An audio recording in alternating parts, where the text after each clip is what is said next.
Este programa é de produção independente e as opiniões dos convidados e idealizadores são de responsabilidade exclusiva dos mesmos, não representando necessariamente o ponto de vista desta emissora.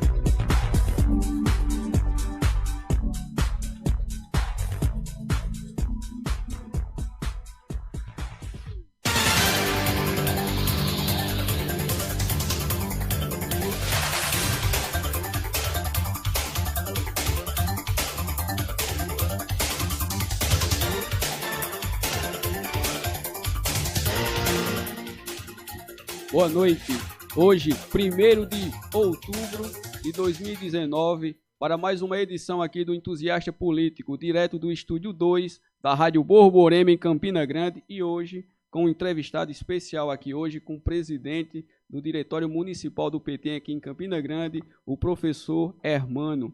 E hoje aqui nos estúdios também, nós temos a presença hoje de um dos âncoras aqui, de um programa aqui da Rádio Borborema, de todos os sábados, o nosso colega Pedro Medeiros também está aqui conosco, dando a sua grata satisfação de acompanhar aqui a entrevista no dia de hoje.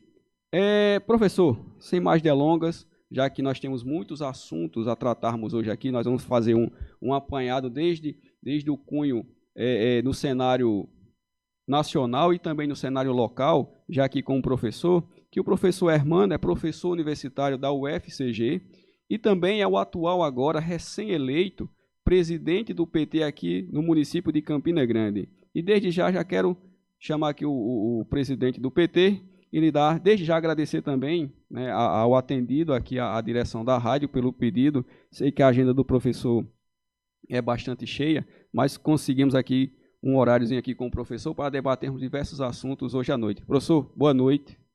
Boa noite, Sérgio, boa noite, Bruno, boa noite, Pedro, boa noite aos ouvintes da Rádio Borborema. É um prazer estar aqui para conversarmos sobre política.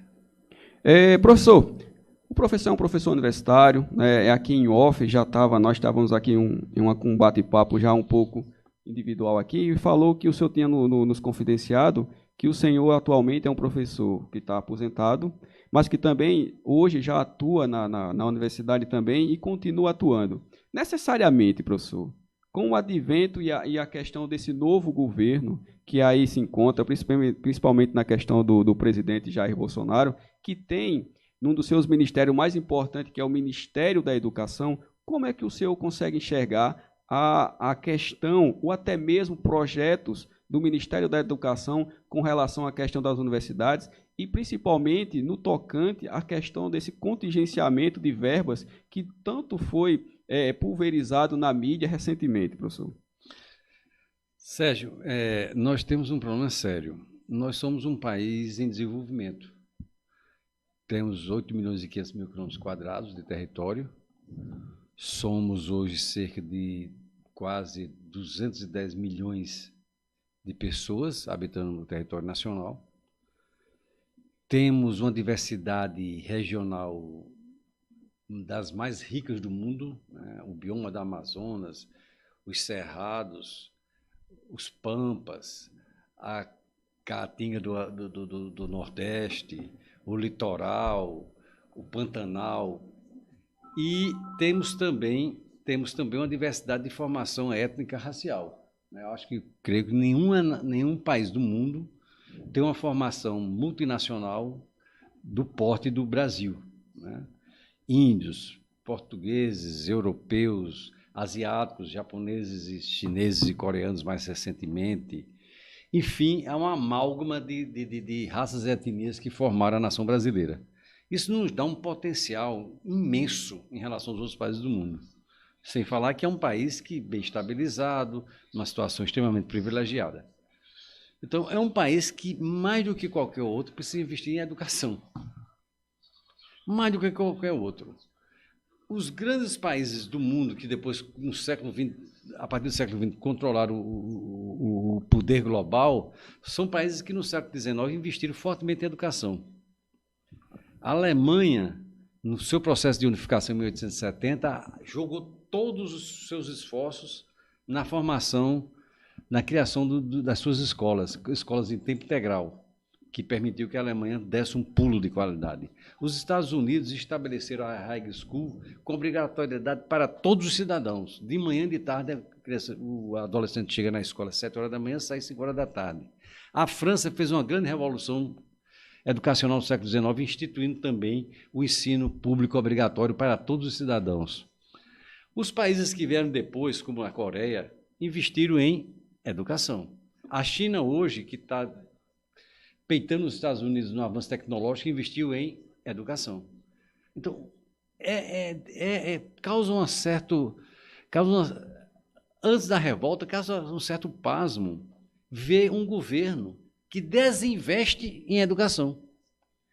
O ministro da Educação, Abraham Weintraub, ele dá declarações as mais estapafúrdias possíveis. Ele tem raiva da universidade. Eu acho que é porque tanto Bolsonaro como ele pouco entraram na universidade. Não tem intimidade com a universidade. Acham a universidade um campo hostil. Quando, na realidade, a universidade é a escola necessária para a formação dos quadros de uma nação. E de uma nação em desenvolvimento, isso é muito mais importante ainda. Então, corta verbas de pesquisa, 64 mil bolsas de pesquisa no país inteiro. Ele detona as pesquisas que estão sendo feitas, que não é algo que você monta da noite para o dia, uma equipe de pesquisa, demora anos. E os resultados das pesquisas demoram tempo, e você sai cortando tudo isso. Depois de cortar as verbas das universidades, corta as verbas do CAPES, corta as verbas do CNPq, e dá aquelas declarações estúpidas. A última declaração dele que eu me lembro, ele disse que ia agora atrás dos veados gordos. O ministro da Educação usou essa expressão para se referir a professores com doutorado, vários deles com pós-doutorado, que trabalham em regime de tempo integral, que desenvolvem pesquisa, que desenvolvem extensão e ganham um salário de 15 a 20 mil reais nas nossas universidades. Ele chama de veado gordo. Sem o mínimo respeito, um cara que não tem livros publicados, um cara que não tem uma carreira acadêmica que preste. Isso é inveja. Mas o problema não é inveja, o problema é que ele está agredindo a universidade. Agora, no caso da nossa cidade, Sérgio, me permita, Campina Grande, hoje, tem duas atividades econômicas extremamente importantes na nossa cidade. Duas atividades extremamente importantes, que geram recursos, que faz circular dinheiro, que movimenta comércio, movimenta setor imobiliário, movimenta a prestação de serviços terceirizados, que é o ensino superior e a prestação de serviços de saúde. O ensino superior hoje em Campina Grande é uma das principais atividades econômicas da cidade. Pegue o potencial de recursos que entram em Campina Grande, dos salários dos professores da Universidade Federal, professores, funcionários e terceirizados, dos salários da Universidade Federal, do Instituto Federal, da Universidade Estadual da Paraíba. É um montante muito grande que movimenta a economia da cidade. Em decorrência disso, você tem construção de casas, aluguel de apartamentos, aluguel de casas, contratação de serviços diversos, uma série de serviços diversos. Então, a universidade, além do fator de ser um fator de desenvolvimento, é hoje fundamental para a economia de Campina Grande. Nos anos 70, quando Campina Grande viveu aquela crise, quem sustentou essa cidade? Foi a UFC, o Campus 2 da UFC, da então UFPB, e a UEPB, que sustentaram essa cidade. Então, eu fico hoje pasmo, a universidade sendo atacada, os seus recursos sendo cortados, e a elite da cidade fica calada. Você não tem um pronunciamento do prefeito da cidade em defesa da UFCG e da UEPB. O CDL calou-se, não deu uma palavra. Eu quero saber se tirar o recurso do salário dos professores da Universidade Federal, do Instituto Federal, da UEPB, os salários dos servidores dessas universidades e dos terceirizados, não movimenta o comércio em Campina Grande, não é? O CDL não precisa vender para os professores universitários? A Associação Comercial se pronunciou em quê? A UFCG é um patrimônio de Campina Grande, acordem para Jesus. A UEPB é um patrimônio de Campina Grande. O Instituto Federal, o campus do Instituto Federal é um dos melhores do Nordeste. E esse pessoal, todo mundo calado, a Associação Comercial calada, a Federação das Indústrias parece que não existe universidade, o CDL parece que não existe universidade. A prefeitura, o prefeito não pronuncia sobre nada. O pessoal precisa despertar o que é o valor. Hoje, Campina Grande tem uma outra área de atividade extremamente importante para a cidade, que é o setor de saúde, serviços de saúde.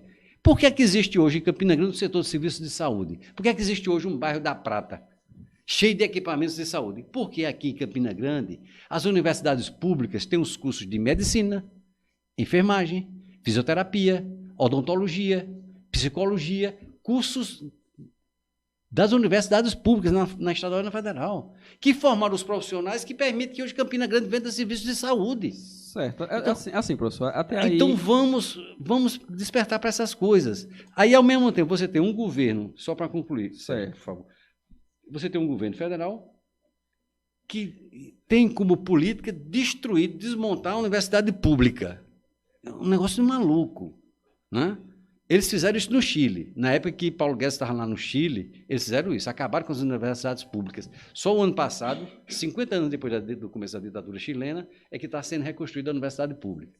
Esse patrimônio de Campina Grande, que é um patrimônio também nacional. Então, você tem o ministro da Educação, que não tem a menor competência acadêmica, que não tem currículo acadêmico e trata as universidades federais como se fossem inimigos da nação. Inimigo da nação é ele. Tenha paciência. Desculpa a expressão, mas eu vou aproveitar a oportunidade para chamar a atenção de Campina Grande, o peso na economia de Campina Grande, que é hoje as duas universidades. Se você pegar o primeiro orçamento do Estado da Paraíba, é o orçamento do governo do Estado. O segundo orçamento da Paraíba é o orçamento da Prefeitura de João Pessoa.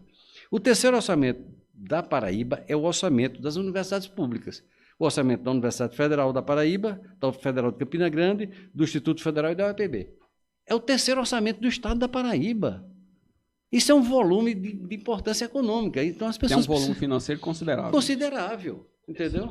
Além de ser um fator de desenvolvimento, por causa dos nossos custos, é também um fator de alavancamento da economia local. Certo. Aí nessa questão, porque necessariamente houve todo esse entrave, tanto que eu diria que essa questão da oposição nacional, que entrou nessa questão do enfrentamento, principalmente de forma muito direcionada à questão ao Ministério da Educação, na questão, principalmente nessa palavra de contingenciamento, que foi uma palavra nova, mas que na verdade são cortes. Não é? Foram cortes, porém o MEC anunciou recentemente o descontingenciamento de 2 bilhões para a questão das universidades. Aí eu lhe remonto, professor, essa questão da educação, ela não é bem vista por cerca de todos os governos, já que no ex-governo da ex-presidente Dilma, ela também teve uma política de corte de cerca de 1 bilhão também na educação. Necessariamente, os nossos governantes na esfera federal, eles não têm uma política de uma valorização mais profunda para a educação? Olha, na realidade, foi durante os governos de Lula e Dilma que as universidades cresceram. Eu me lembro bem da minha universidade, a Universidade Federal de Campina Grande, a estrutura física que havia lá, a quantidade de cursos. Hoje nós temos campi da UFCG em Sumé, em Serra Branca, em Pombal, curso de medicina em Cajazeiras, nós já tínhamos o campus de Cajazeiras e o campus de Souza, mas esses campos foram ampliados com novos cursos. Foram criados 3 novos campi, como eu já falei, Pombal, Sumé e Cuité. E, fora isso, cresceram os cursos, se ampliaram as vagas.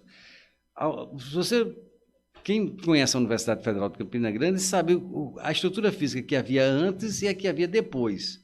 Então, houve uma política de controle. O campus do Instituto Federal de Campina Grande, o próprio presidente Lula, eu me lembro quando ele veio inaugurar, é um dos melhores do Nordeste. A Paraíba tinha um campus do Instituto Federal em João Pessoa. No governo Lula, até o governo Dilma, pulou para 13 campi. Então, são 13 cidades que hoje têm campus do Instituto Federal. E no Brasil, isso pulou para 243 novas cidades com institutos federais. O número de universidades federais criadas durante o governo de Lula e Dilma é um negócio extraordinário, portentoso. Agora, o que nós temos hoje é uma política deliberada. Eu lembro sempre, quando eu tenho a oportunidade, o discurso do presidente Jair Bolsonaro em fevereiro, na Câmara de Comércio do Brasil e Estados Unidos, lá em Nova York. Ele foi muito claro, ele foi peremptório no discurso dele. A nossa política de governo é destruir. Nós vamos destruir o que existe para depois, então, fazer de acordo com a nossa ótica. E aí ele partiu para destruir. Está destruindo o meio ambiente e sacudindo o mundo inteiro, causando revolta no mundo inteiro. Né? Ele estimulou as queimadas na Amazônia de uma forma irresponsável. A Amazônia não é questão que a Amazônia é o pulmão do mundo, não. A Amazônia é quem garante o regime de chuvas do sul e do sudeste brasileiro. É o que os cientistas chamam o rio aéreo. As chuvas da Amazônia também se transportam de águas para garantir as águas do sul e sudeste. Se você tirar a Amazônia, você vai ter um deserto aqui, porque se você pegar uma linha reta e sair lá do sudeste, linha reta, atravessar o Atlântico e depois atravessar o Índico, você só vai encontrar nessa faixa mundial desertos. Não existe deserto do sul e sudeste do Brasil porque existe a Amazônia. Você fazer uma política de desmatamento da Amazônia é uma coisa irresponsável de forma estratégica, se você pensar o Brasil. Meio ambiente. Na educação, isso que nós estamos assistindo. Né? Aí vem agora com uma coisa ridícula. Não, vamos agora militarizar as escolas. Vamos botar um sargento, um capitão, um tenente para ensinar os alunos a bater continência. Meu amigo, uma coisa é um colégio militar, que custa uma nota. Custa mais do que o IF. Mas dá um curso de qualidade. Mas é um colégio militar. Você vai lá sabendo que é um preparatório se você quiser seguir carreira militar nas Forças Armadas. Isso é uma coisa.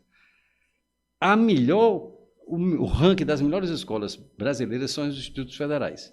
São escolas civis. O segundo grau deles são dos melhores. Depois tem os ginásios de aplicação. Aí agora eles querem, não, vamos militarizar. Vamos criar 54 escolas, vamos gastar 50 milhões na primeira etapa para botar os meninos para bater continência. Eu até assim, eu entendo que assim o governo federal necessariamente tem essa questão e veio com essa questão do projeto da militarização da educação, mas aí remonta uma pergunta, porque é realmente um problema que está vindo sucintamente, principalmente nessa questão do assunto de Paulo Freire, porque hoje até se discute a retirada do patronato dele da questão da educação. Aí a pergunta é, e essa pergunta o cara sempre remonta a fazer, principalmente no eixo da educação, professor, a questão, o princípio de ensino hoje, do método Paulo Freire hoje, professor, ele continua surtindo efeito, ou ele necessariamente está precisando de uma renovação, ou até mesmo continuar com o método Paulo Freire, mas com uma nova roupagem? Olha, a ideia do método Paulo Freire é que a pessoa precisa, vai desenvolver mais facilmente a alfabetização e a educação a partir da sua realidade.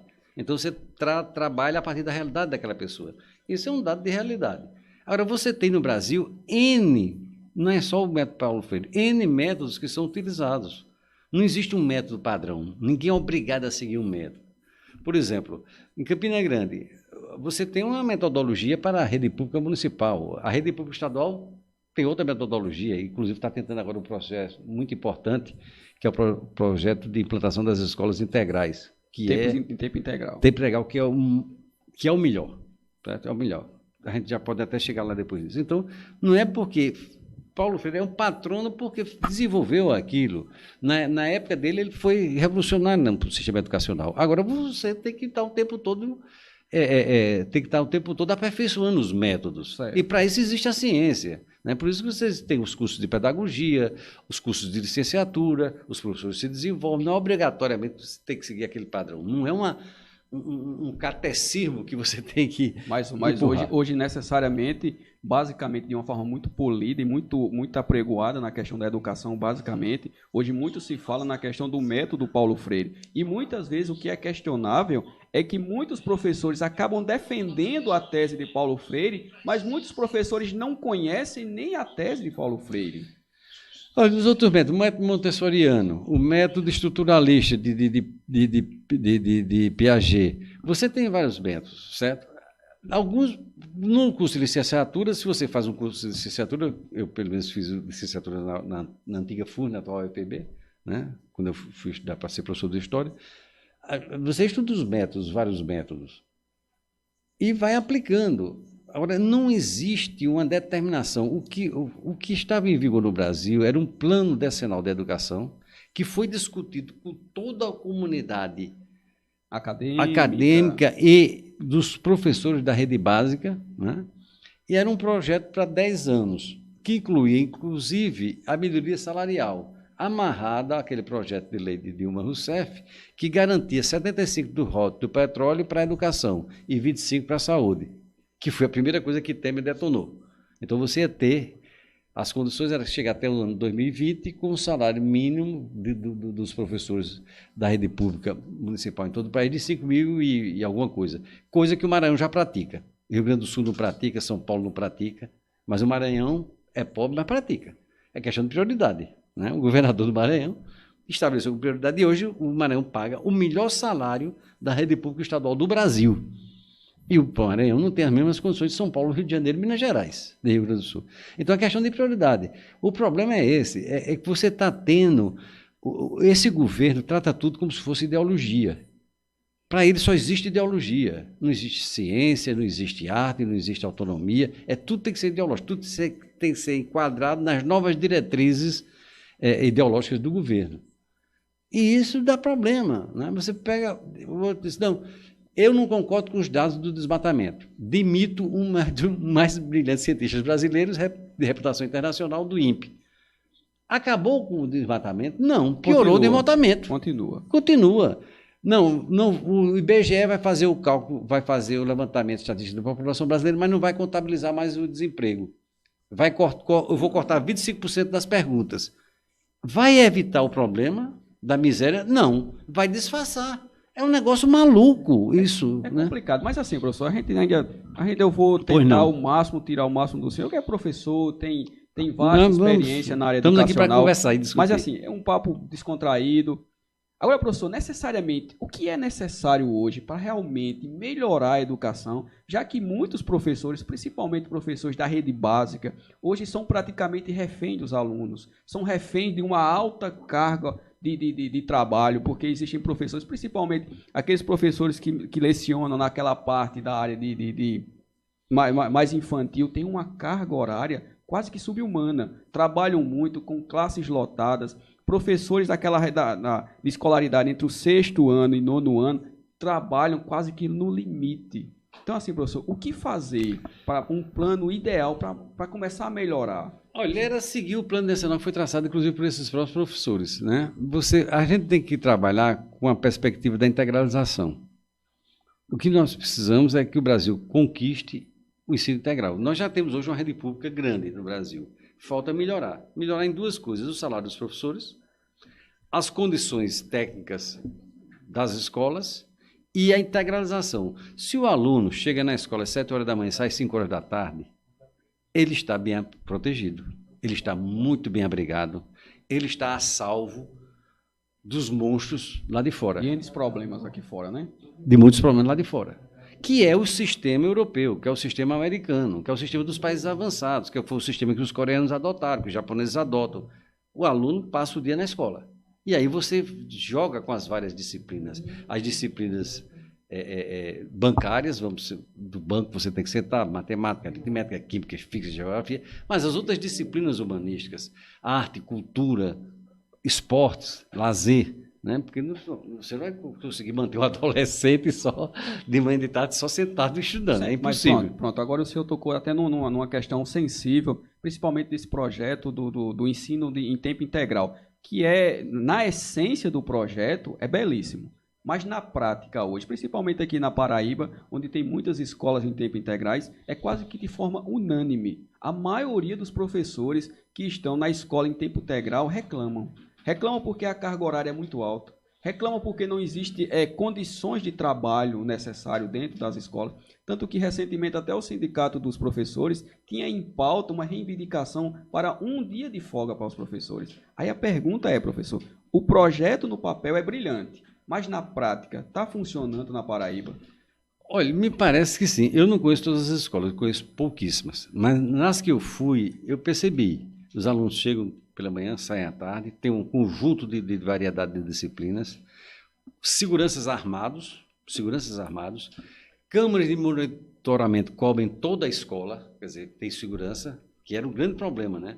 A entrada de armas nas escolas, a entrada de drogas, etc. Você agora tem câmera de monitoramento, a diretora consegue visualizar toda a escola, a direção da escola, seguranças armados, que é diferente do vigia, que não conseguia enfrentar os assaltantes. Então, agora, é um projeto que começou e tem problemas. Agora, se você não começar, se você for esperar que um dia você tenha todas as condições para começar, as condições dessas, você não vai começar, não. Os cursos que nós começamos aqui, por exemplo, quando um grupo de médicos de Campina Grande se reuniu e criou o curso de medicina de Campina Grande, era uma instituição, uma fundação municipal, tinha seus problemas.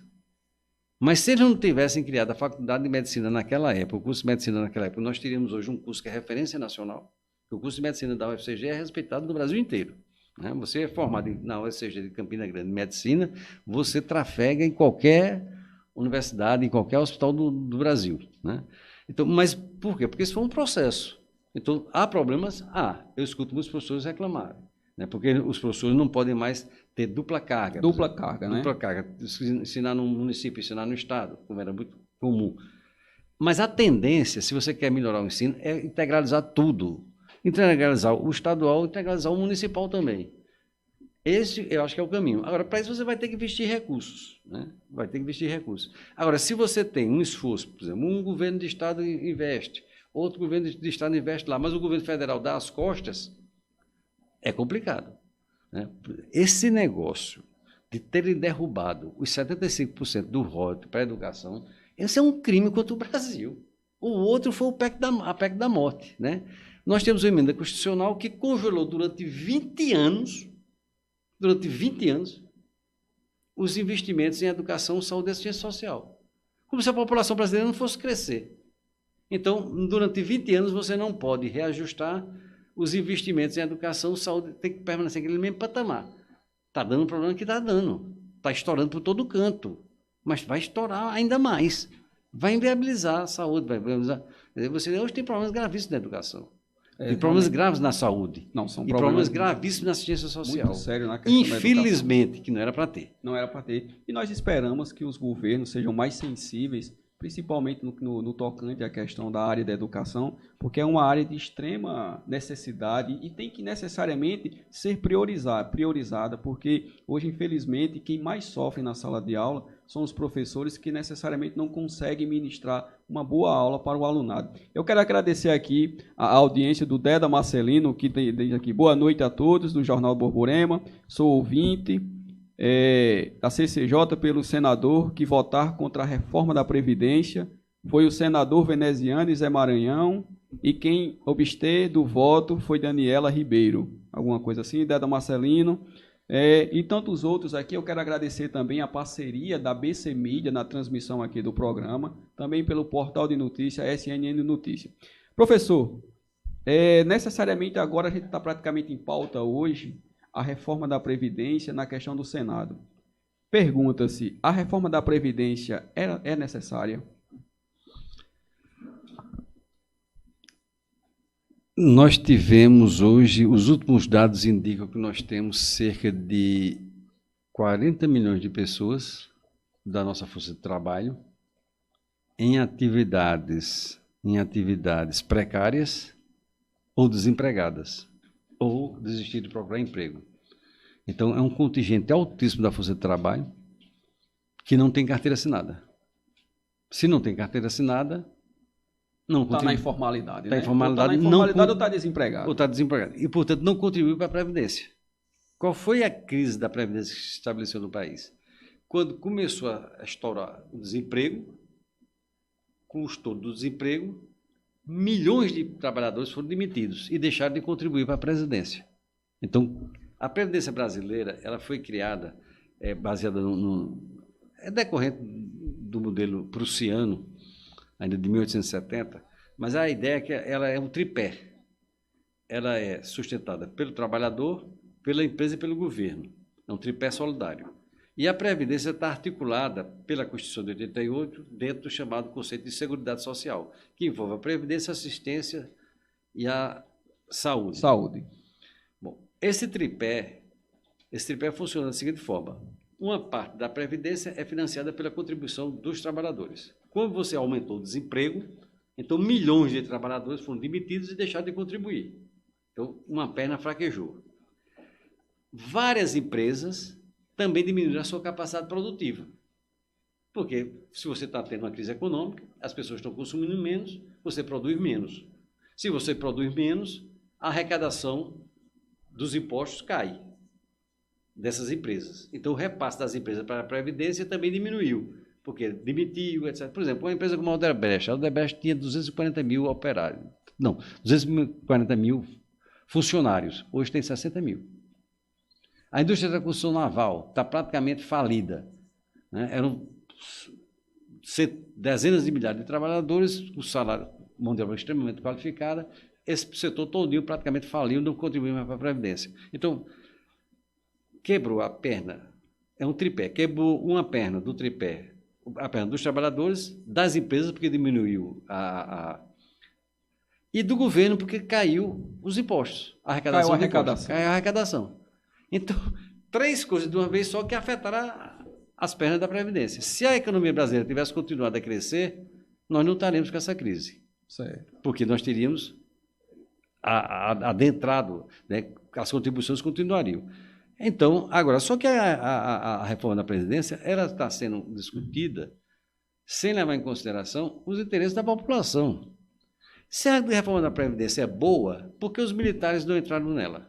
Se a reforma da Previdência é boa, por que o Judiciário não entrou nela? Se a reforma da Previdência é boa, por que os parlamentares, os deputados não entraram nela? Entrou o trabalhador. Quer dizer, quem vai pagar a conta da crise da Previdência é o trabalhador. No final, quem paga sempre aquilo, o velho pato é sempre o pequeno. Então, assim, na visão do senhor, a reforma da Previdência não seria boa nesses moldes que ela está sendo propagada agora, já que, assim, o ex-governador, o ex-presidente Lula e também a ex-presidente Dilma, no mais caso da questão de Lula, ele também tentou fazer uma reforma da Previdência, mas não conseguiu. Eles fizeram. Lula, assim, Dilma ainda fez uma pequena reforma, que foi aquela mudança do regime entre 85 e 95, aquela questão. Mas hoje... E o teto. E o teto, é a questão do teto. E hoje é nítido a questão que a reforma previdenciária é uma reforma impopular, porque ela mexe diretamente, principalmente com o menor. O grande nem sofre tanto, mas realmente o trabalhador pequeno ele sofre bastante e sofre muito com a questão da Previdência. Mas assim, professor, necessariamente a reforma ela deve acontecer, ou se ela não acontecer, ela vai acabar trazendo uma gravidade maior ao sistema previdenciário. Você teria que discutir a reforma, mas discutir com todos os setores. Né? Na sua opinião, a reforma não foi discutida amplamente? Não foi amplamente. Ela foi tomada, o governo preparou um pacote, foi o primeiro pacote de Temer, não conseguiu passar, veio agora o governo Bolsonaro, fez uma proposta mais radical, que no fundo, o que Paulo Guedes queria era fazer aqui no Brasil o que ele fez no Chile. Ele trabalhou na equipe que implantou a Previdência Privada do Chile. No Chile, do mesmo jeito que acabou com a universidade pública, todas as universidades passaram a ser particulares, paga, todas. Né? O exército entrou, matou o professor, matou o aluno, torturou gente, etc. E acabou com a universidade pública. Pronto, foi isso que aconteceu no Chile. Eles fizeram a mesma coisa com a Previdência. Acabaram com a Previdência Social. No Chile não existe Previdência Social. Só existe Previdência Privada. Os fundos de pensão ganham milhões por taxas de administração. O ideal de Paulo Guedes, do ministro Paulo Guedes, era isso, implantar o sistema de capitalização no Brasil. Aí você tem hoje o desastre que é a Previdência chilena. Um desastre, um verdadeiro descalabro. Agora, quem administra o fundo, não, ele está multimilionário. Era isso que ele queria fazer. Então, ele tentou destruir a Previdência Social, não conseguiu. E teve que fazer uma meia-reforma, não a reforma que ele queria, de 100%, que era acabar a Previdência Social e implantar o sistema de capitalização privada. E nesse sistema, eles teve setores que ficaram fora. Por exemplo, os militares foram até beneficiados, tiveram até reajuste de salário, além de ser afetado. O judiciário permaneceu, as polícias com carreira de Estado permaneceram, os parlamentares permaneceram. Caiu em cima do povo. Aí nós vamos fazer o seguinte, veja bem, a Previdência Social, principalmente a Previdência dos trabalhadores menores, ela é fundamental para funcionar a economia brasileira. Se você pegar dos 223 municípios da Paraíba, em quase 100, mais de 180 municípios, o volume de recursos que entra da Previdência, das aposentadorias, pensões e benefícios é superior ao FPM. É superior ao FPM. É um negócio impressionante, né? Então, você faz uma reforma na Previdência pegando só em cima do pequeno, tira o benefício, corta o benefício, joga o cidadão que está agora com 50 anos, se essa reforma for aprovada agora, com 50 anos, 50 e poucos anos, está perto de se aposentar, vai ter que trabalhar muito mais. Aí é que a revolta vai aumentar. Porque você não trabalha. Esse governo, a perspectiva dele não é fazer crescer a economia, é manter o lucro e aumentar o lucro dos ricos e das grandes empresas, às custas da transferência de salário. Então, ele tira recursos do setor salário e transfere para o setor capital. É isso que está ocorrendo, porque a riqueza está aqui, né? Então, você destrói os programas sociais, destrói os investimentos para a educação pública, destrói as políticas de proteção ao meio ambiente, faz uma reforma da Previdência que só atinge os menores, está pretendendo uma reforma tributária que não deixa os ricos do jeito que são. Só existem dois países do mundo em que os ganhos do setor financeiro não são taxados. É o Brasil e a Estônia. Então, por isso que os ricos não colocam mais nada em seu nome, colocam tudo em nome das empresas. Professor, porque necessariamente nenhum governo que nós tivemos teve coragem de taxar as grandes fortunas? Nem os governos do PT conseguiram. Nenhum governo, é justamente isso, porque assim, hoje se fala muito na questão da Previdência e muito se tem aquele discurso muito inflamado, principalmente da atual oposição hoje, que outrora foram situações, e por muitos anos, mas necessariamente reclamam da questão da Previdência, mas aí quando estiveram na questão da situação, por que não fizeram uma reforma necessariamente que era mais cômoda ao trabalhador e também na questão tributária, por que não acabaram taxando as grandes fortunas? Não teve força política para tanto, porque você tem que ter uma maioria no Congresso. Maioria. Né? Que não teve. E o enfrentamento não foi tanto. A única parte em que você teve um certo enfrentamento e ela pagou um custo muito alto foi a presidente Dilma, quando ela usou a Caixa e o Banco do Brasil para baixar a taxa de juros. Ainda hoje os bancos têm ódio, porque, de repente, o crédito que era 60% na mão dos bancos privados, inverteu-se, passou a ser 60% na mão dos bancos públicos. E os bancos particulares tiveram que baixar a taxa de juros, baixar, portanto, seus lucros. Isso não significa dizer que os bancos não deixaram de ganhar dinheiro, ganharam um rio de dinheiro.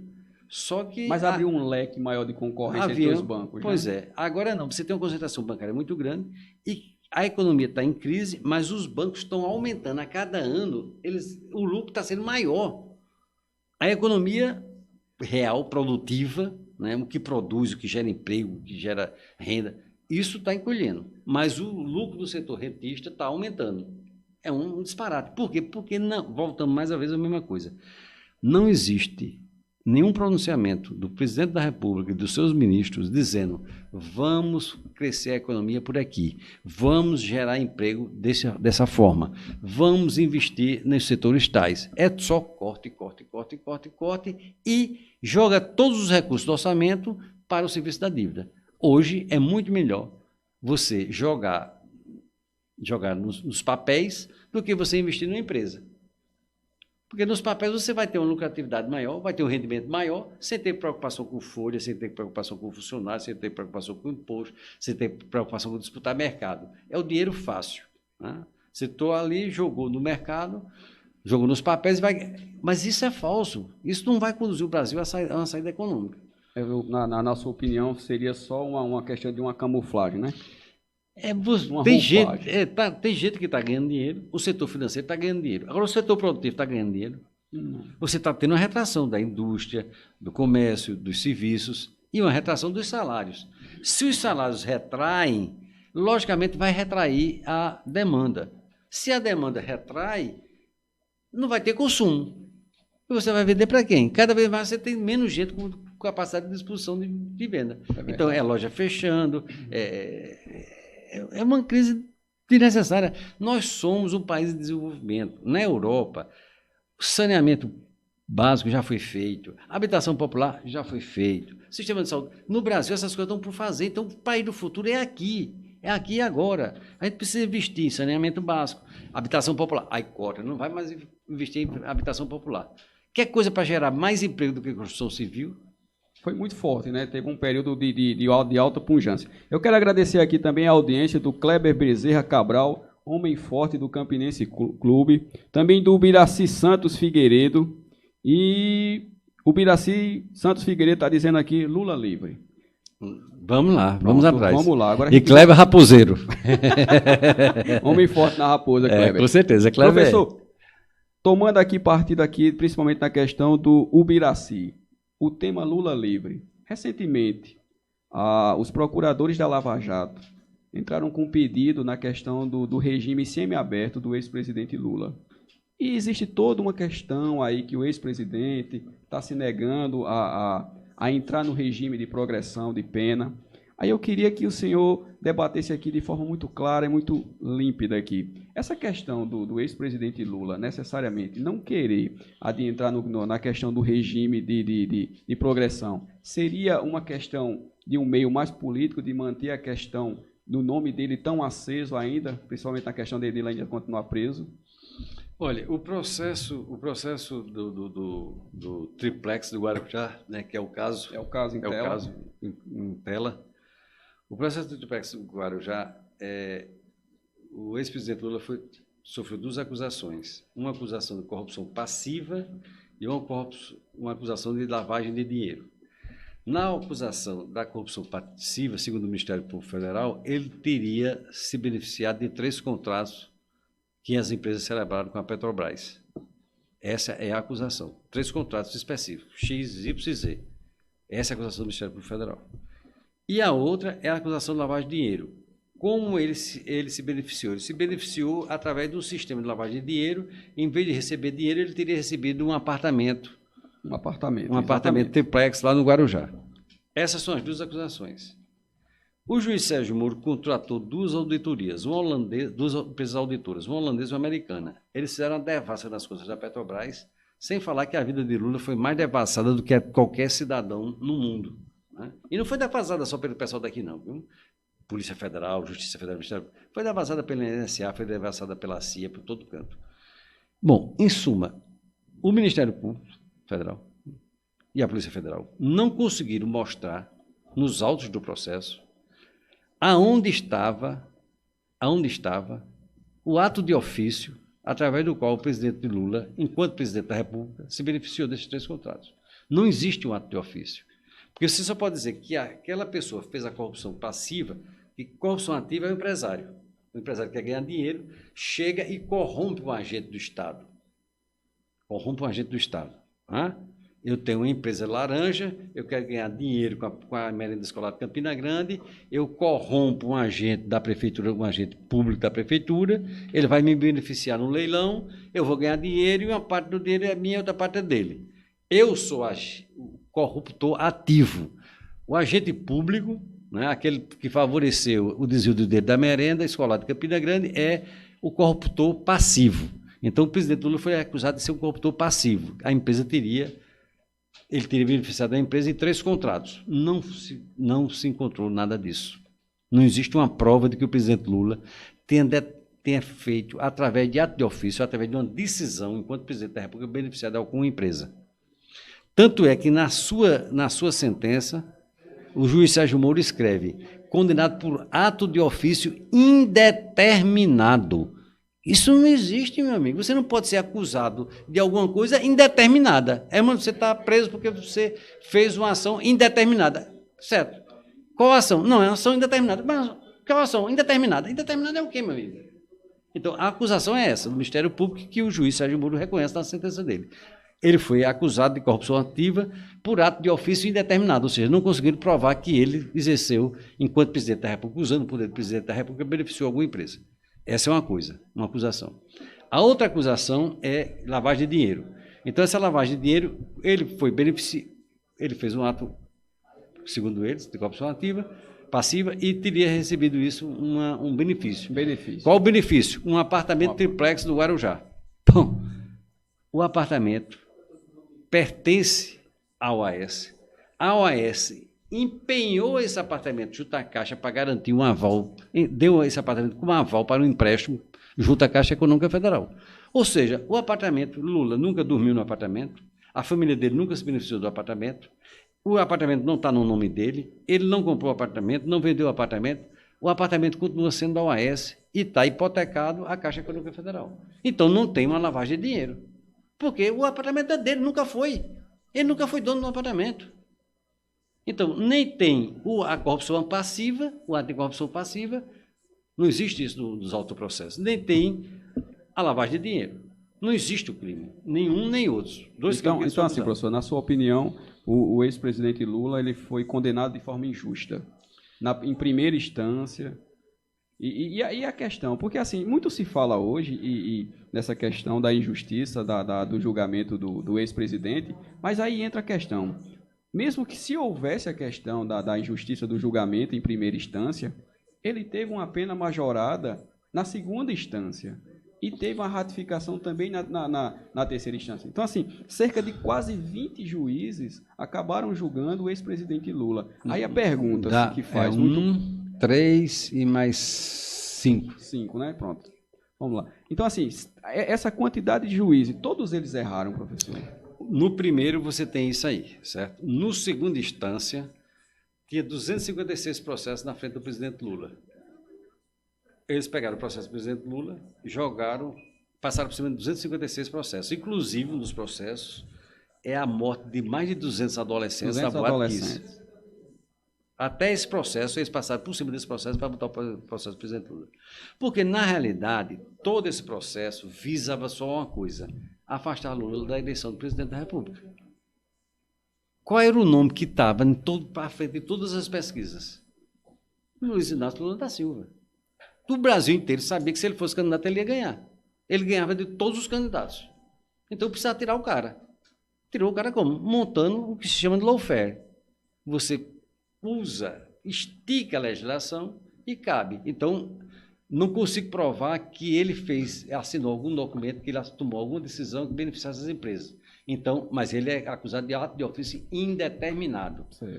Eu não consigo provar que Lula tenha dinheiro no exterior, tenha recebido dinheiro, tenha vídeo de Lula, tenha mala de dinheiro de Lula, ou de um parente dele ou dos filhos dele. Tem aquelas doidices, né? O filho de Lula é dono da Oi. O dono da Oi é o irmão. É irmão de quem? É o irmão do senador do Ceará. O senador do PSDB, como é? Gereissati. Carlos Gereissati é o dono da Oi. O filho de Lula nunca não passou perto da Oi. Mas o Brasil inteiro tinha espalhado fake news que o filho de Lula era o dono da Oi. O filho de Lula é o dono da Friboi. Pela madrugada. Tá. Mas assim, e assim foi sendo construído. Você construiu uma imagem. Construiu uma narrativa. Construiu uma narrativa. Você cercou a casa do presidente Lula. Eu me lembro naquele dia. Parecia uma operação de guerra. Os caras da Polícia Federal, com forma de camuflagem, metralhador, invadiram a casa.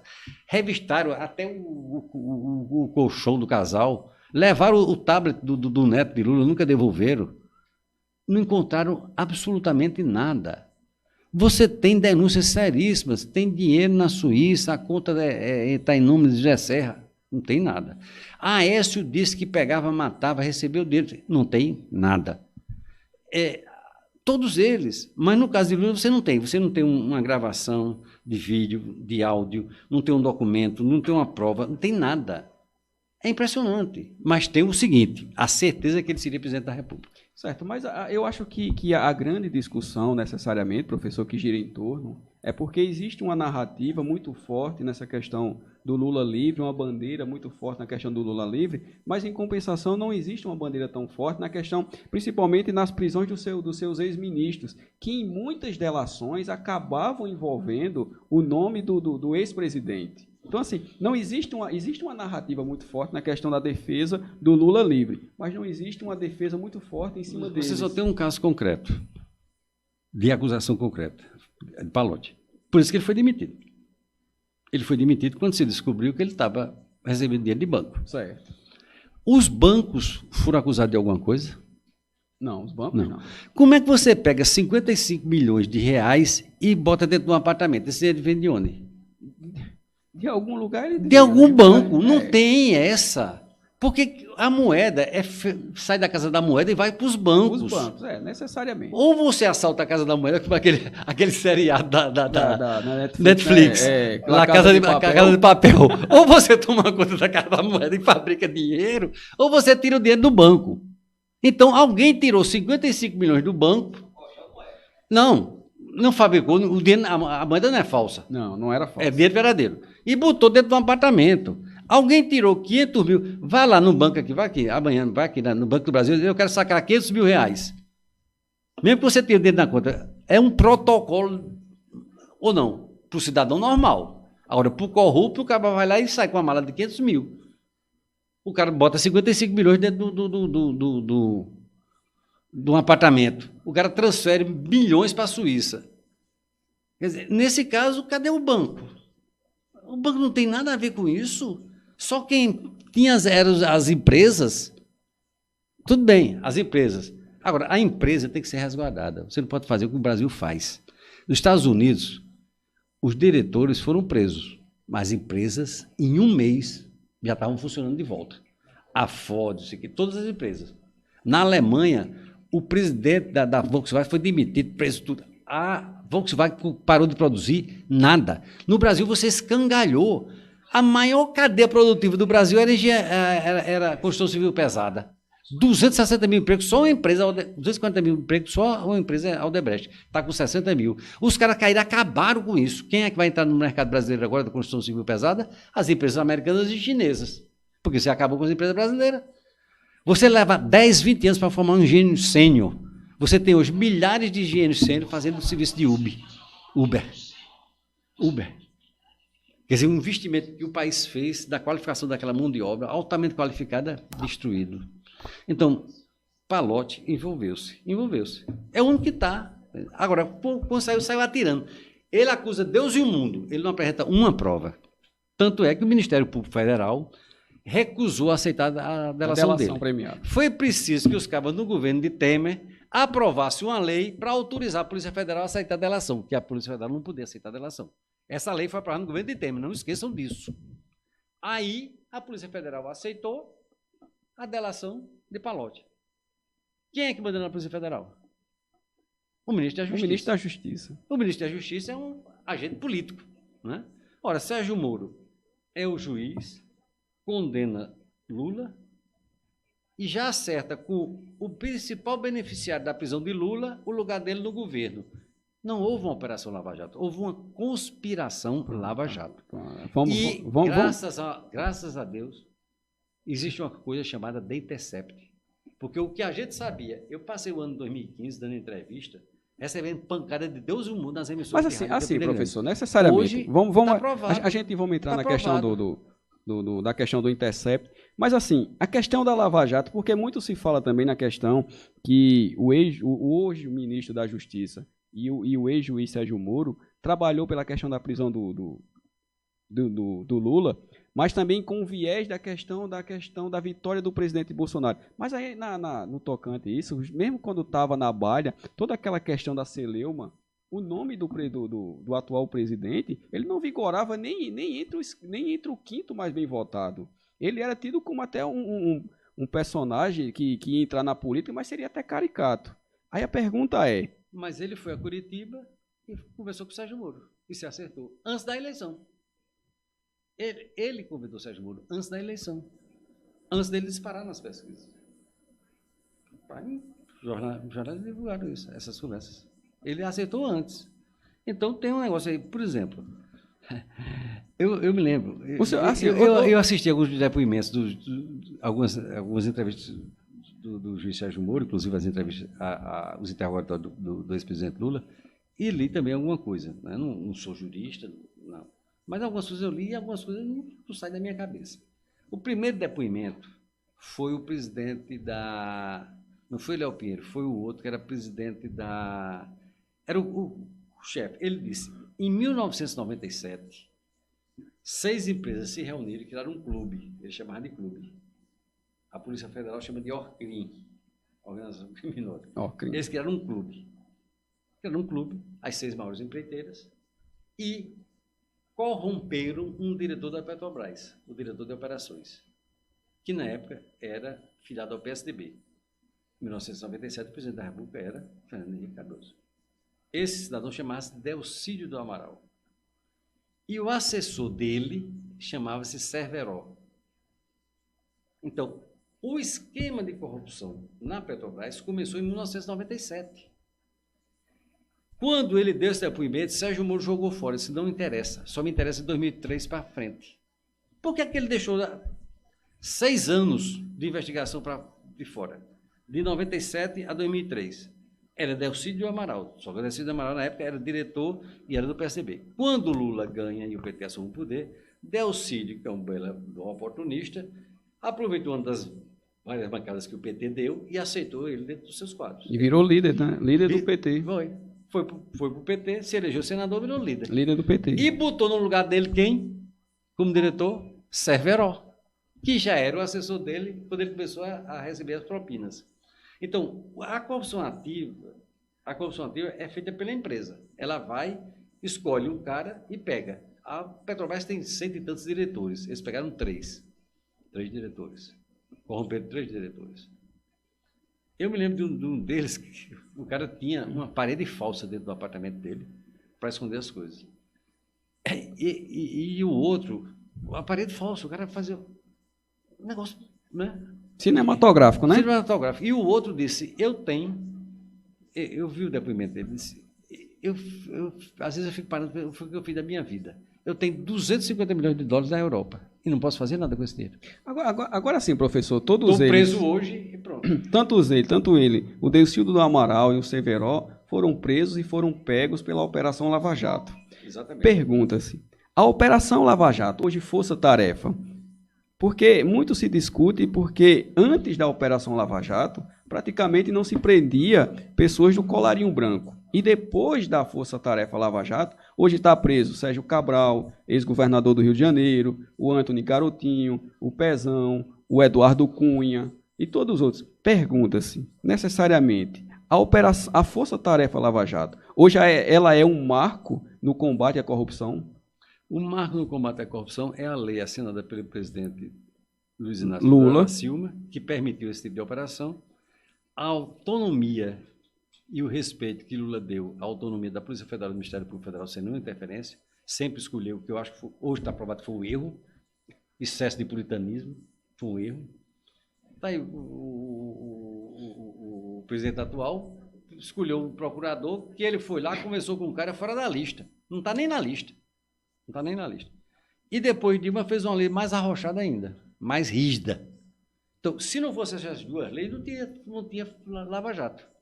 Se não fosse a lei do governo de Lula e a lei do governo de Dilma, que radicalizou no combate à corrupção, não existia Lava Jato, porque não tinha base legal. Agora, eles pegaram a base legal e esticaram. O problema foi esse, é que esticaram.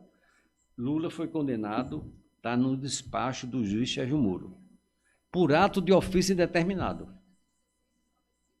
A prova, o triplex do Guarujá. O triplex do Guarujá já foi de Lula? Nunca. Ele visitou e disse, eu não quero. Não vou querer comprar. Mas a questão das reformas, todas aquelas notas que tinham com o nome dele, para a questão da reforma do triplex. Não tinha nada no nome de Lula, não.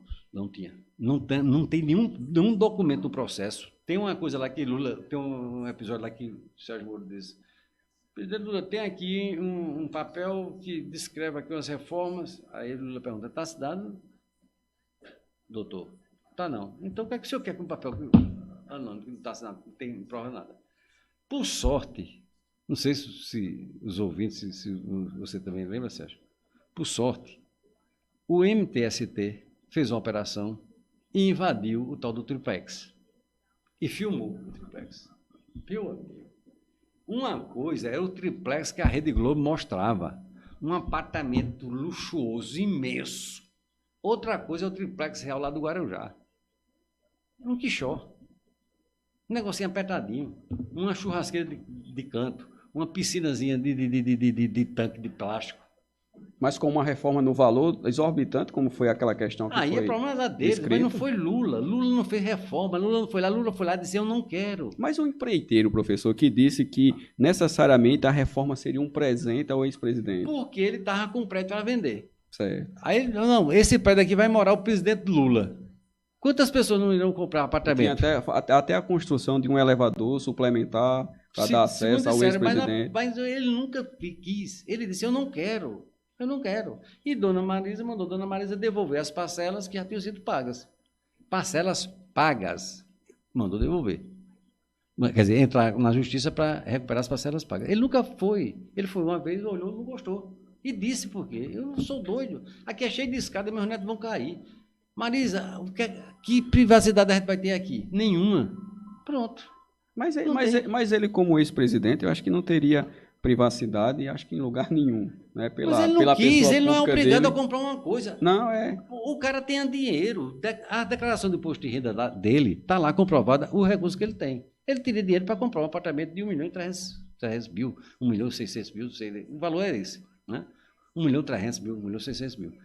Agora ninguém vai atrás do apartamento lá de Paris, que esse é 400 milhões de dólares. Esse ninguém fala. É muito dinheiro. Ninguém fala. Mas o de Lula, porque Lula estava lá, né?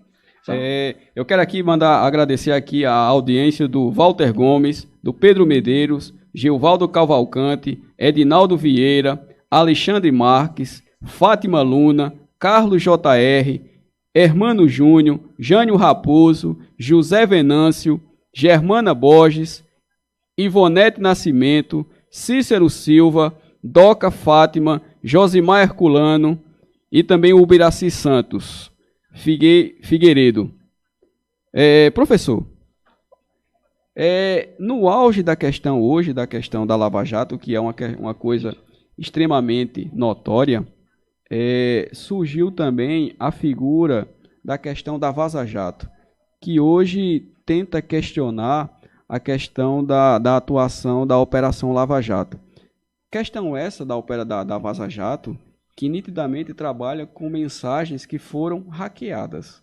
Claro, não se discute a questão do sigilo da fonte, que isso aí é constitucionalmente. Mas a questão da carga das mensagens que foram divulgadas principalmente pelo Intercept Brasil, na pessoa do Glyn, né, que recentemente agora foi revelado que esses hackers tiveram contato direto em conversas por mais de 9 dias com a Manuela Dávila.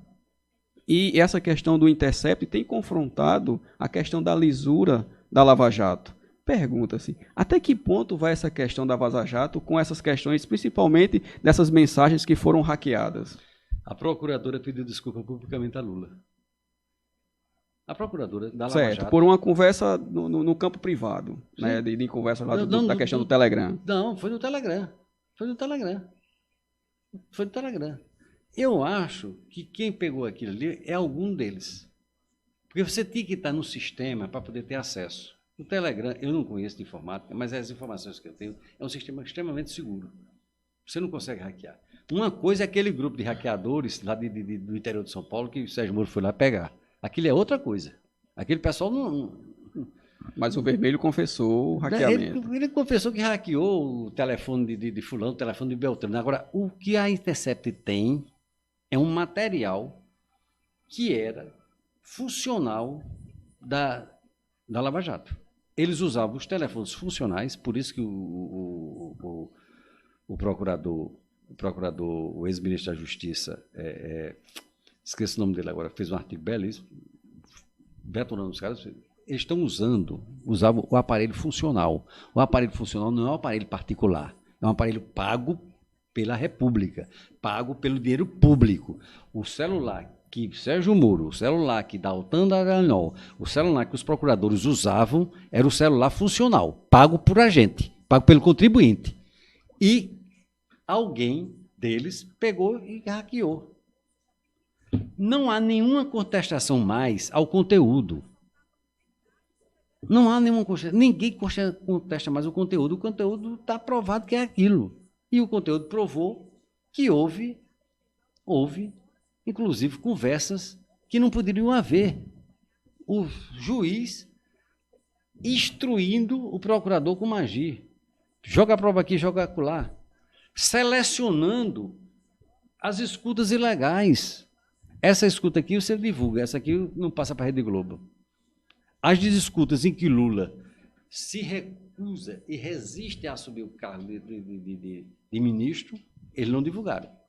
Apenas uma em que ele disse que poderá aceitar. E aí isso foi usado como justificativa para Gilmar Mendes eliminar, impedir a posse de Lula e permitir que Lula fosse preso pela Lava Jato. Cada vez mais, cada cada revelação mostra que é uma operação, que é uma conspiração. Na sua opinião, a Lava Jato foi uma conspiração unicamente para prender o ex-presidente Lula? Por exemplo, Alberto Youssef está solto. Além de ter sido solto, ainda levou dinheiro para casa. E não é a primeira vez que Sérgio Moro trabalha com Alberto Youssef, não. É a segunda vez que Sérgio Moro prende Youssef.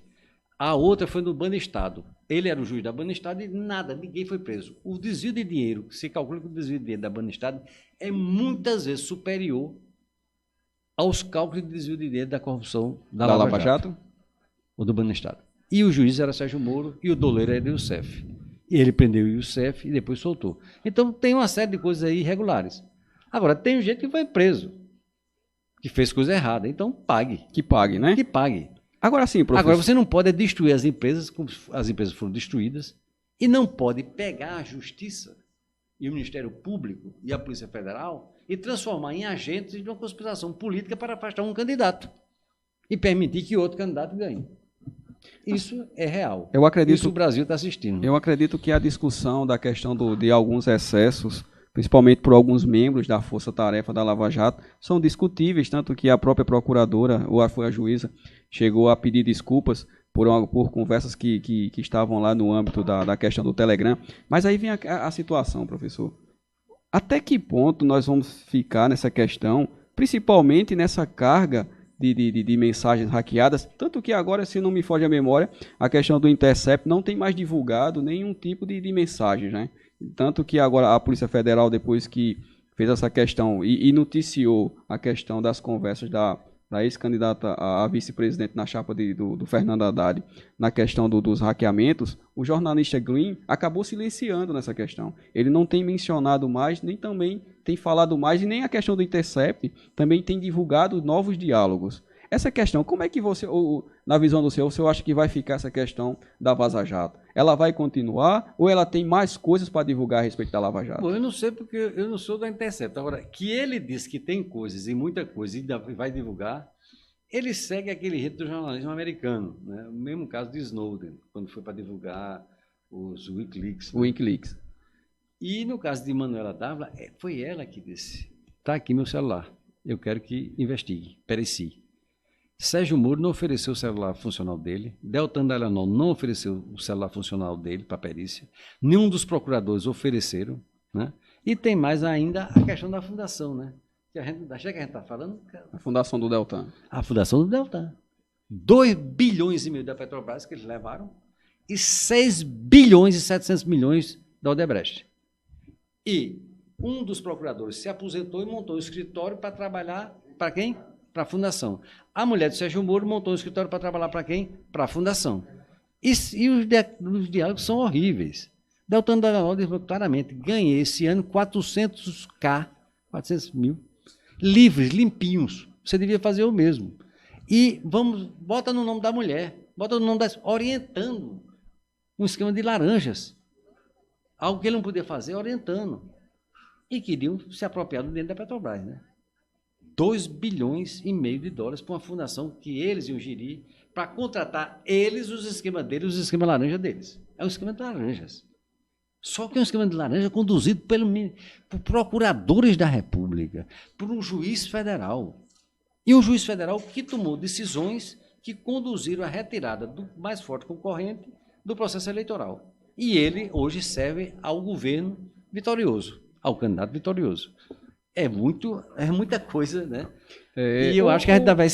Pelo que eu vejo das declarações ainda tem muitos capítulos ainda. Nós infelizmente, para o Brasil, nós ainda devemos. Professor Hermano, como é que o senhor viu aquela entrevista do governador da Bahia, o Rui Costa, do qual ele deu entrevista nas páginas amarelas da revista Veja, e necessariamente ele falou que o PT precisa fazer uma reflexão interna e que precisaria já repensar novos nomes além do ex-presidente Lula, já que na visão dele o próprio PT teria nomes fortes também a postularem candidatura principalmente a cargos no cunho executivo.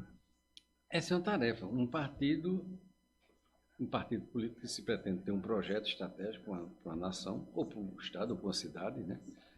ele precisa renovar seus quadros. Se permanecer só com aqueles mesmos quadros, com 10, 20 anos, o partido se acaba. Né? Você chega, por exemplo, a gente conversava, chega na reunião do diretório do PT, aí olhava assim, todo mundo com cabelo grisalho. Meu amigo, cadê a gurizada?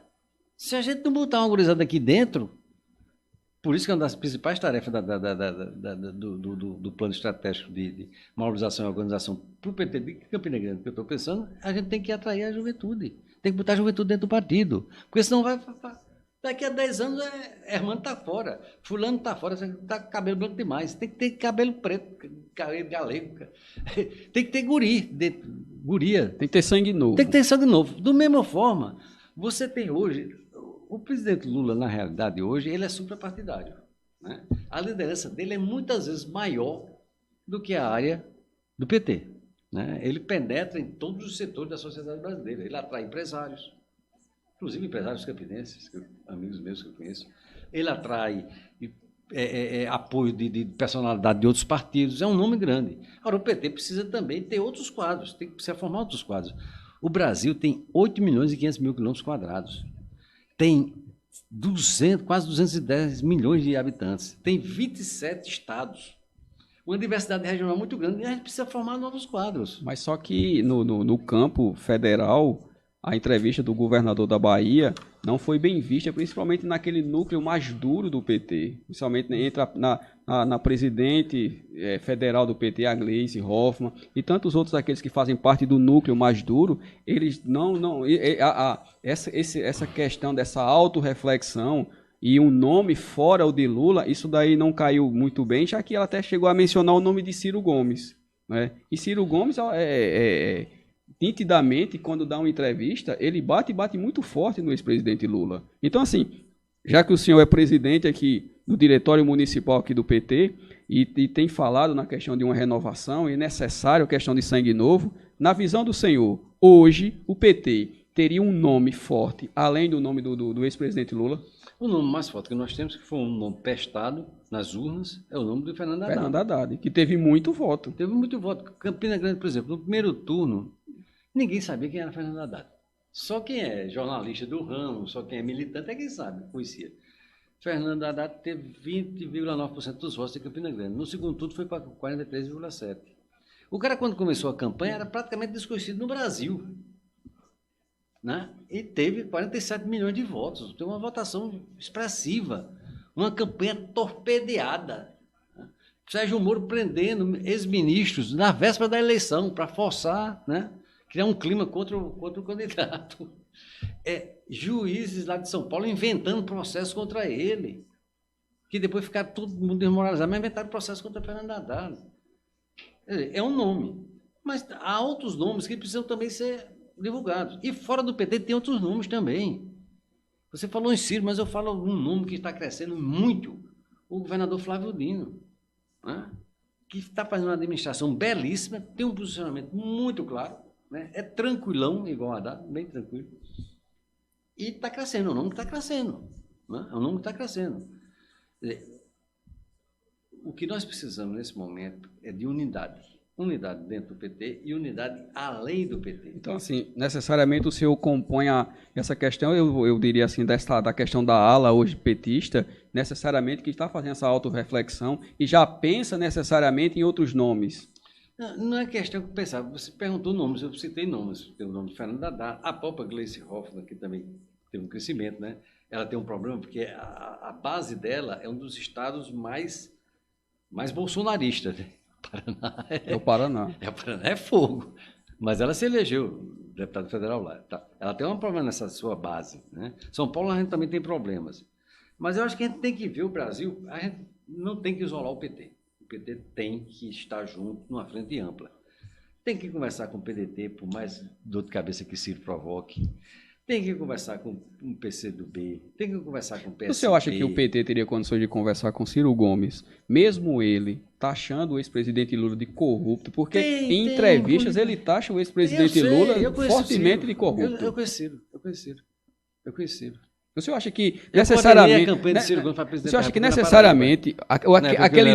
aquele núcleo mais duro, mais forte, que é mais próximo do ex-presidente Lula, aceitaria subir no palanque com Ciro Gomes? O próprio Lula, o próprio Lula é o maior articulador. Mas mesmo com todos esses Botaram o Lula adjetivos na que Ciro diz a ele, direciona a ele. Diz, depois amanhã vai dizer, ou vai dizer de novo, não importa. Você tem que ter, por exemplo, agora mesmo, né, tem gente criticando, não, porque ela não pode, Marta Suplicy, né, fez o que fez. É um nome desgastadíssimo. Agora, na periferia de São Paulo é um nome forte, viu? Na periferia. Muito forte. Pode até ser, mas eu acho que assim, agora, no canho nacional disso, ela se desgastou e tudo. Agora ela está reconhecendo que errou. Autorreflexão. Aí eu vou dizer, não quero conversar com você. Ou seja, os 56 milhões de votos de Bolsonaro é tudo bolsonarista? Não é. É 15%, 20%, no máximo. No máximo. O restante são pessoas que foram por causa da campanha de fake news, por causa da campanha da Rede Globo, por causa da carga de mentiras que se lançou sobre o PT e sobre Lula, por causa daquele fake news. Eu via, fazendo campanha, eu não me lembro nunca, eu passei meia hora discutindo com o outro taxista lá em Zé Pinheiro. Disse, não, tá aqui, o kit gay é real, tá aqui. Disse, meu amigo, tá aqui, tá aqui no meu celular, que é o kit gay. Campina Grande tem milhares de professoras da rede pública municipal, outro tanto na rede pública estadual. Pergunta a qualquer professora dela se alguma vez ela viu um kit gay. Porque se existisse kit gay, quem primeiro teria que ver seria quem? A professora da escola municipal, ou o professor da rede pública estadual, não é não? Nenhum deles conhece, nunca nem viu. Quer dizer, você criou uma mentira, essa mentira entranhou na cabeça das pessoas. Isso foi feito o quê? Por a CPI, se for para frente, vai demonstrar. Uma das centrais de municiamento das fake news estava na Europa. As empresas pagaram dinheiro ilegal, inclusive a Van, para poder manter esse sistema de fake news. Se a CPI investigar, ou o TSE tiver coragem de investigar, essa coisa aparece. Se não, a gente vai esperar daqui a 20, 30 anos, né, com a história que vai provar. Tanto que recentemente o próprio TSE acabou julgando improcedente uma ação da chapa do ex-candidato Haddad e Manuela Dávila a respeito daquela questão dos disparos da questão do WhatsApp, né? Pois é. Foi improcedente. Agora, professor... Agora é real. Na Catingueira eu vi a descarga do WhatsApp, no Zé Pinheiro eu vi a descarga do WhatsApp. Qualquer pessoa que acompanhou o processo eleitoral viu a descarga. Agora que necessariamente a última campanha, principalmente a campanha que passou, ela foi diferenciada porque ela teve uma pulverização, principalmente na rede mundial de computadores, muito grande, né? Foi eleito um presidente da República que tinha 13 segundos de guia eleitoral. Isso aí nunca se imaginou. Então, assim, ele foi eleito praticamente pela força da internet, né? Pela pulverização da questão da mensagem que ele trouxe na questão da internet.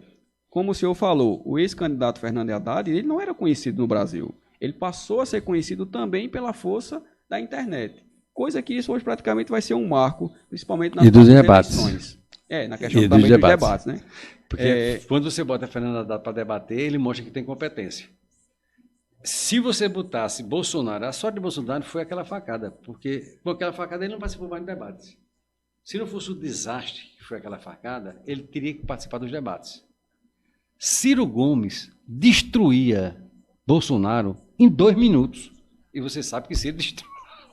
Não, ele é bem articulado. Pensou? Jair Bolsonaro num debate tem que enfrentar Ciro Gomes, Fernando Haddad, Guilherme Boulos. Meu amigo, não sobrava nada. Agora, a sorte dele, ele dá graça. Eu me lembro o filho dele. O filho dele saindo do hospital dizendo: vamos ganhar no primeiro turno, graças a isso. Comemorando a facada do pai, achando que ia ganhar no primeiro turno, porque ia criar um sentimento e criou um sentimento de comoção nacional. E ele não precisou mais participar do debate, principalmente. Porque se ele participa do debate, meu amigo... Não, que a facada realmente ajudou ele, trouxe um sentimento de comoção, mas ainda bem que a gente tem aqui o presidente do diretório aqui do PT municipal e que não diz que a facada foi mentirosa, porque infelizmente ainda existem algumas pessoas, professor, que ainda dizem que a facada foi mentirosa, professor.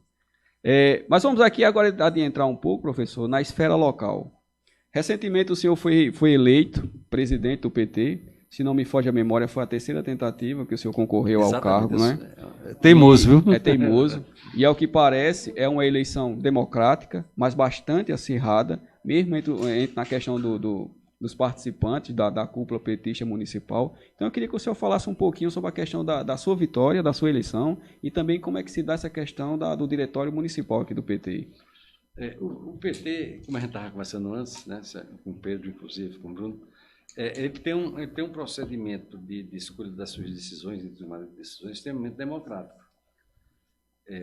No processo eleitoral, que é o PED, chama-se PED, Programa de Eleições Diretas, então o filiado participa diretamente, ele vai lá e vota. E aqui em Campina, nós tivemos 3 chapas para presidente, o presidente é eleito em eleição majoritária, e 3 chapas para o diretório é eleito em eleições proporcionais. Né? Éramos eu, a companheira professora sindicalista Terezinha Cavalcante e o companheiro sindicalista, presidente do Sindesprev, Mauro Plácido. E 3 chapas ligadas a cada candidato desse, tinha uma chapa vinculada ao diretório. No primeiro turno, né, eu tive 175 votos, Terezinha teve cerca de 125 votos, Mauro teve cerca de 85 votos. A chapa na qual eu estava, para o diretório, a gente fez 16 vagas, a chapa de Terezinha fez 12 vagas e a chapa de Mauro fez 8 vagas. São 36 membros do diretório, mas o presidente faz o 37º. Né? Então, você tem a participação, o diretório vai ter a participação de todos os 3 grupos que disputaram a eleição, de acordo com os votos obtidos proporcionalmente. É como uma eleição para vereador, para deputado estadual, federal. Como eu tive 46% dos votos, não atingi 50% mais um, então a gente foi para o segundo turno, eu e Terezinha. No segundo turno, eu tive a grande honra de receber o apoio do terceiro colocado, né, o candidato a presidente Mauro Plácido e o grupo dele nos apoiaram, o que fortaleceu também o segundo turno. E fora disso, nós tivemos um crescimento, né, passamos de 175 para 309 votos. Um crescimento bom, expressivo, uma vitória incontestável. Então, isso aí nos permitiu esse processo. Então, é um processo extremamente democrático. Já em João Pessoa, os vários grupos se juntaram e resolveram não disputar. Fizeram uma chapa única. Chapa única, né? Consenso. Em Campinas não foi preciso fazer o consenso, fomos para a disputa. Tudo bem. João Pessoa decidiu de uma forma, Campinas decidiu de outra. Aqui movimentou mais a cidade. Né? Agora, o nosso projeto é qual? A minha ideia é já começar a conversar com vários companheiros, começar a pensar para elaborar um projeto, uma proposta de plano estratégico de mobilização e organização. Nessas três vezes que eu discutei a presidência do PT, como eu disse, nessa teimosia política até ser vitorioso, você fica conhecendo. É uma riqueza política a estrutura do PT de Campina Grande. Você tem filiados em todas as comunidades da cidade, em todas as categorias profissionais, em todos os setores sociais. Teria um contingente em número, professor? Mais de 4.500 filiados. Só filiados do PT em Campina Grande? Exatamente. Agora, isso, a boa parte está adormecido, está desarticulado, está desagregado. Então, o trabalho vai ser, são 4 anos de gestão, então, a gente procurar criar logo o mais possível, nuclearizar, trabalhar. A minha palavra de ordem é horizontalizar o partido. Entendeu? Voltar a ter núcleos nos bairros, trabalhar principalmente a questão da juventude. A gente precisa ter uma carga grande de participação. O famoso sangue novo, sangue petista novo, agora. Tem que ter. Sabe? Tem que ter a juventude, é o desprendimento, é a ousadia, é a vanguarda. Eu estava aqui em 60, com 16 anos eu estava enfrentando a ditadura militar em Campina Grande e passei ela todinha, com 16, 15 anos de idade. Eu sei o que é o valor da juventude. E categorias importantes, mulheres, nós precisamos ampliar a participação.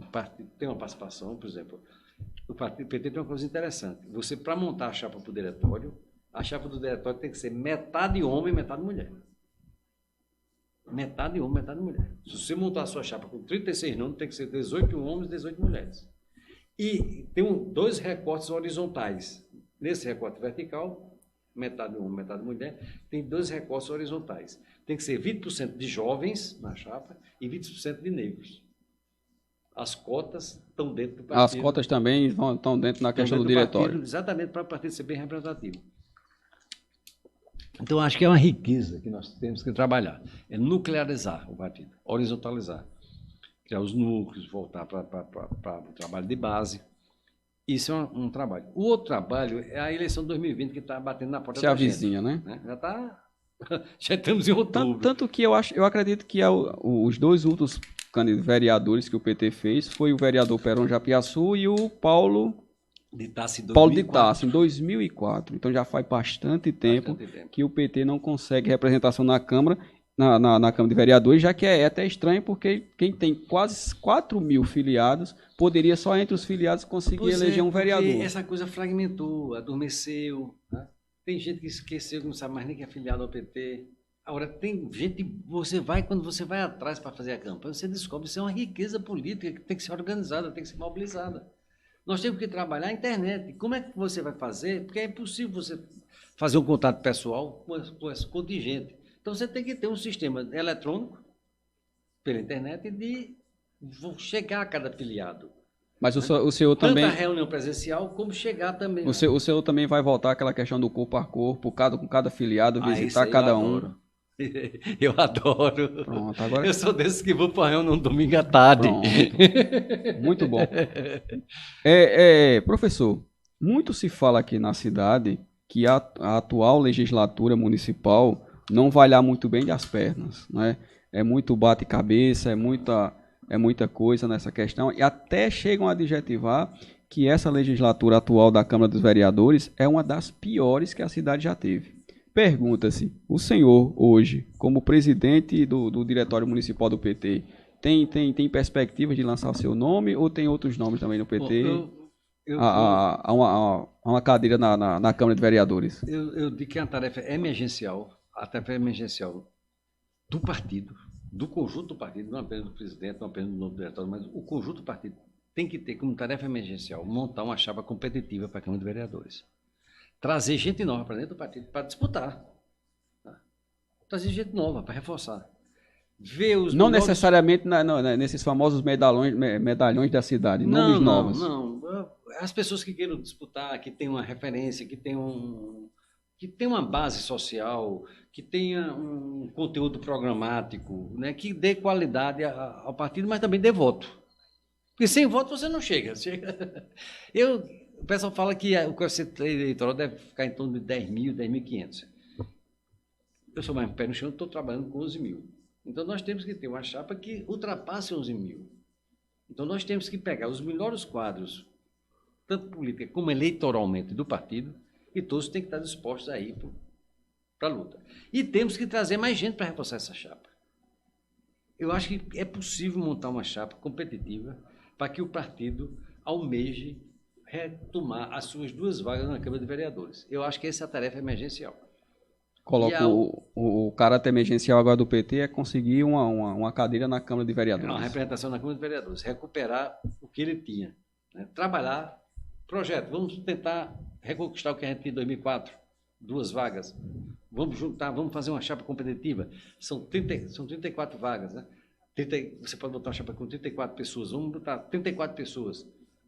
E vamos qualificar esse debate. E vamos qualificar esse potencial eleitoral para a gente alcançar mais de 11 mil votos. Isso é o emergencial. O outro trabalho de articulação política é a questão da frente ampla. A gente falou aqui, Sérgio, antes, que a Haddad teve 20,9% no primeiro turno e 43,7% no segundo turno. O que foi que houve entre o primeiro e o segundo turno? No segundo turno, nós tivemos o apoio do PT, do PCdoB, do PSB, dos militantes do PDT, da Rede, do PSOL, da UP. Então, e de outros cidadãos e cidadãs de Campina Grande, independente de sigla partidária. Então, houve um verdadeiro ajornamento, uma verdadeira tomada de posição, que nós fomos para as ruas e conseguimos reverter esse quadro. Ele mais do que dobrou a votação. Se a gente conseguir esse espectro político numa frente ampla, nós podemos conquistar a prefeitura de Campina Grande. No caso, a união vai ser fundamental nessa questão. Eu acho que a oposição sair dividida, ela já é meio caminho andado para perder. Eu acho que ela tem que sair unida. E aí tem que ter capacidade de diálogo. Aí tem que ter espírito de unidade, para tentar juntar PDT, PCdoB, PSOL, PT, UP, Rede, enfim, todos os partidos que compõem a Frente Democrática em Campina Grande, porque Campina destacou-se né? Foi a cidade do Nordeste que mais deu votos a Bolsonaro.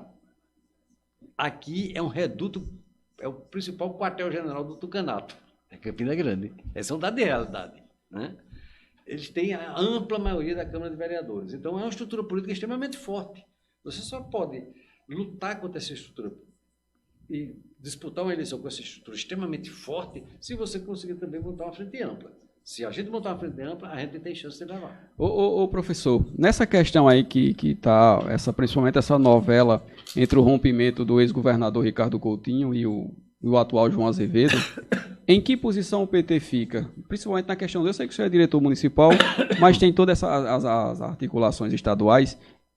Para quem o PT fica? Será que o PT é oposição ao governo João? Ou né, nesse rompimento ele vai ficar ao lado do atual governador João Azevedo? Ou o PT é oposição no Estado? O governo de João é um governo vitorioso, contando, inclusive, com o apoio do PT. O PT ajudou a eleger João Azevedo. Da mesma forma que reconhece a capacidade administrativa e o empreendimento político do governador Ricardo Coutinho, que foi, inclusive, um dos fundadores do PT, né? Ele saiu depois porque não conseguiu a legenda para disputar a prefeitura de João Pessoa em 2004, saiu e foi para o PSB. A posição, até agora expressa pela direção estadual, é de que nós elegemos o governo, vamos escutar no governo. E não vamos querer que esse governo vá para a direita. Seria uma perda muito grande. Certo, compreendo. Um trabalho tão grande, você tem um governo que é caracterizadamente um governo de esquerda, né? Apesar do perfil mais moderado de João Azevedo, seu perfil técnico, mas ele tem um posicionamento muito claro. A defesa da democracia, na defesa dos direitos sociais, dos trabalhadores, na defesa das liberdades públicas, o posicionamento dele é muito claro, né? Mas existe a questão da tendência do governador João Azevedo? Não sei se vai ter isso ou não, porque tem gente apostando, né? Tem colegas seus que apostam veementemente nesse rompimento, né? Que João vai, se recomponha com o Cássio, se recomponha com o Maranhão, etc. Tem quem aposte nisso. Mas a tendência eu acho que não. E o próximo ano, não é eleição do governo. O João está no começo, ele tem 9 meses de mandato. 9 meses de mandato. Ele tem a gestão dele todinha. E a eleição do próximo ano não é estadual, é municipal. E o principal, o nome mais forte para a prefeitura de João Pessoa chama-se Ricardo Coutinho. Pergunta-se, professor, em um atual rompimento, caso o ex-governador Ricardo Coutinho venha a sair da legenda do PSB, ele teria lugar na legenda do PT, já que ele é um ex-petista? Na verdade, ele é um PCDBista, mas com muito característica de petista. Porque a formação dele, a formação política de Ricardo Coutinho foi no PT. Ele formou-se lá dentro do PT. Os quadros mais ligados a ele, todos vieram do PT. Então, a política que ele aplica é a política igual que o PT aplicaria. Tanto faz você substituir esse Ricardo em termos de ações administrativas, né? Em termos de políticas públicas, substituir esse Ricardo por alguém do PT seria a mesma coisa. Porque é política pública, é projeto de desenvolvimento, é criação de emprego, é investimentos públicos de alcance social. Pronto, foi isso que foi feito, muito bem feito. E eu acho que o João vai seguir nessa mesma... Vai seguir, né? Nessa mesma cantilena. Ele trabalha com o Ricardo desde 2005, né? Eu conheci João Azevedo em 2005, né? Quando eu ia lá participar de reuniões lá no início da gestão de Ricardo Coutinho lá em João Pessoa. Ele sempre trabalhou, tem uma visão macro das necessidades geopolíticas e desenvolvimento da Paraíba, é um grande quadro, e eu acho que essas firulas políticas acontecem. Ora, quando a gente passar... Chega o Natal, aí entra as férias, vem o Carnaval, e em seguida começa a campanha municipal. E a campanha política, né? E a campanha política vai ser o quê? O município. Vai ser a disputa de Campina Grande e a disputa de João Pessoa. Então, eu acho que tem espaço aí para não se assodarem. Aconteceu, infelizmente, né? O negócio estava tão redondo. Estava redondo, né? De repente ficou quadrado. Demais. Aí acha um jeito de botar um quadrado aí. Eu quero agradecer aqui ao meu amigo Sérgio Rodrigues e ao amigo também Marcos Antônio, que está nos assistindo lá de Araruna. Professor Hermano, eu quero desde já lhe agradecer por ter nos concedido essa aula hoje aqui democrática, de muito conhecimento, de muita interação. E dizer que a casa está de portas abertas para quando o senhor quiser retornar novamente, porque é sempre muito bom a gente contar e conversar com quem entende de forma muito democrática e com muito conhecimento e muita ciência de todos os assuntos. Professor, muito obrigado pela sua participação hoje aqui conosco. Obrigado a você pelo carinho, pela gentileza. Obrigado pelo espaço, né? Eu aprendi muito. Entrevista assim, Sérgio, é interessante porque você é obrigado a pensar, né? E aí você é obrigado a aprender. Né? Você não vem com a coisa toda carimbada, né? Você tem que desenvolver o argumento, tem que desenvolver, e é bom por isso, né? Porque estimula você a desenvolver o argumento. Então, eu que agradeço a oportunidade de discutir aqui com os ouvintes da Rádio Borborema. Vocês estão de parabéns em manter uma estrutura alternativa de comunicação social que é importantíssima. E parabenizar pela condução do programa. Eu gostei mesmo, Sérgio. E espero que não teremos depois em outras oportunidades. Então, agradecer a você, a Bruno, a Pedro, que aqui nos esteve nos acompanhando, ao companheiro Fabrício, né, que gentilmente me conduziu até o estúdio e com certeza também vai me deixar sair. Vai me deixar sair. Então, muito obrigado, uma boa noite e vamos em frente, que o Brasil é maior do que qualquer pessoa. Verdade. Nós somos uma pátria de 210 milhões de pessoas, uma formação racial multirracial, um país que tem tudo para dar certo. E vai dar certo. Vai dar certo. Se Deus quiser.